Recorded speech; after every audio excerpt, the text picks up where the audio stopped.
Hi everyone, today we're making coconut pumpkin ice cream, and this one was inspired by Auntie Sherry, who I recently met, and she told me that in Tobago she had this flavor ice cream and it was so scrumptious that she absolutely loves it and she thinks that I should recreate it. So here is my version of what she described for me. So let's jump straight into this one. It's going to be so easy to put together, and we're starting in our pot. And I'm adding in my fresh coconut milk. You want to use fresh coconut milk here. It does make a difference with taste. In goes 1 tablespoon of custard powder. And I'm just going to whisk that in. I don't want it to get lumpy. I just want to make sure it's distributed. Now my heat is not on as yet. I'll put it on once I put everything into my pot. Next goes in some evaporated milk, heavy whipping cream or heavy cooking cream, and pumpkin puree. Now I just took pumpkin and put it into a pot with a little bit of water and allowed it to soften, and I didn't even blend it. It just softened. I pressed it with the back of the spoon, so you want to do that. You can try canned pumpkin, but she told me fresh pumpkin is best.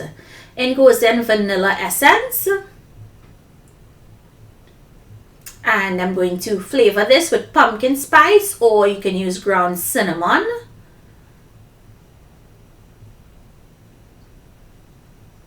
And I'm going to grate in a lot of nutmeg. She told me that there was a lot of nutmeg in this when she tasted it. So put as much or as little as you like, but I went a little more on the heavier side. And I always like using the freshly grated nutmeg. It does taste different.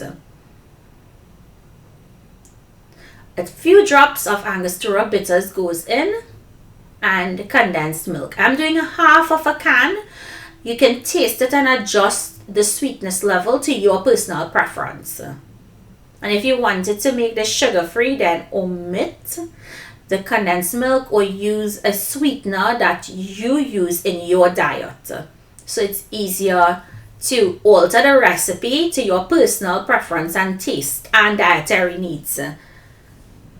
I'll bring this up to a simmer, but don't let it boil, and allow this to cook on low for about 8 minutes. You want to make sure that custard powder cooks out also.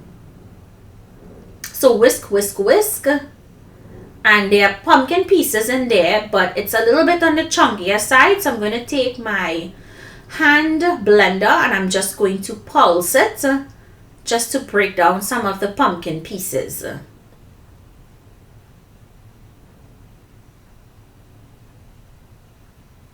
It has such a beautiful yellow color from the pumpkin. And all we have to do is pour this out into a freezer container and place it, cool it down, and then place it in your freezer.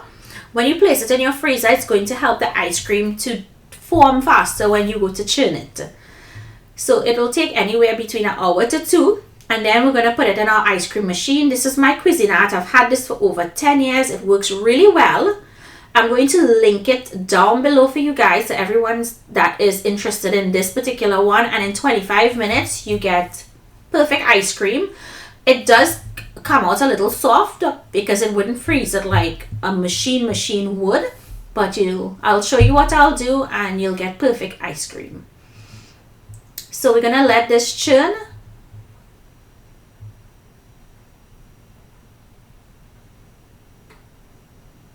And you'll see how it will start forming after 10 minutes. You're going to see the ice cream start to come together.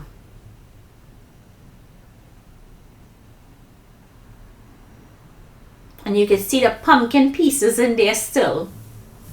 Now when this was done, and this is what it would look like, and we tasted it, my husband and I were like, oh my God. This is going to be our new go-to flavor. It was absolutely delicious. And I was thinking carrot coconut ice cream would be a really great idea also. So I'm going to transfer this into my freezer container. Sorry that the camera is going in and out. But absolutely perfection.